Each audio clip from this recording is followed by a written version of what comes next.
আমি ধরছি দেখছো আমি বুঝি বুঝি ট্রেন চলে না করে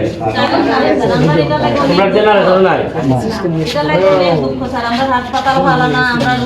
ঠিক কথা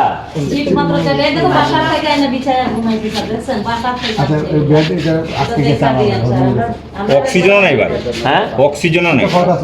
অক্সিজেন নাই না অক্সিজেন নাই ভাই এটা বেডের জায়গা তুই নাই না বেড় আছে ওই যে ওই রুমে আছে ওই রুম আছে ওই রুম আছে তো দৌড়বে কিটা দিয়ে কিটা খাবে জেলা যে খরচ করো হ্যাঁ দিদি নাও তোমার রেইনকোট নিয়ে আসি তুমি পরে কইরো নাও আর এটা কইরো এটা তোমার খরচ খরচ লাগে যাই আমি দেখতেছি আমি এই অক্সিজেনের ব্যবস্থা করতেছি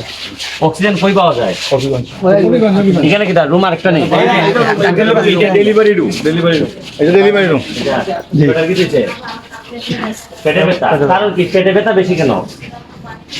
কাঠের মতো খায় হ্যাঁ? কাঠও লাগাম টাম একসঙ্গে খায় এটা আবার ফ্যানও নাই এটা কোনো কথা ওই যে ওই রুমে ভাই রাখা দিব ভাই ওই রুম আছে এক সামনে বেড রাখা যাবে এটা দশটা বেড রাখা দিব 10-12টা বেড বেড তো তোমার হাসপাতালের বেড তো অন্য জাতের bed। হ্যাঁ ওই বেড আর কি আমরা কিছু এটা তো ওই পাওয়া যায় এখানে আলাদা নাই বানাই দেয় তো চৌকি তো বানাই দেওয়া লাগছে হ্যাঁ আগে দিয়া বানাই দিলই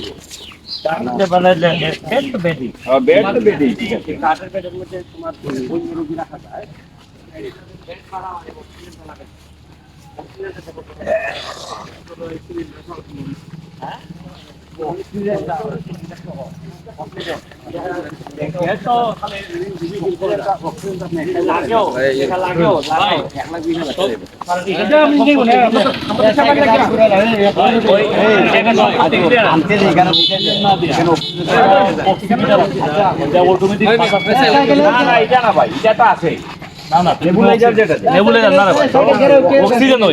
অটোমেটিক মেশিনে অক্সিজেন টাইম না বাতাস দেয়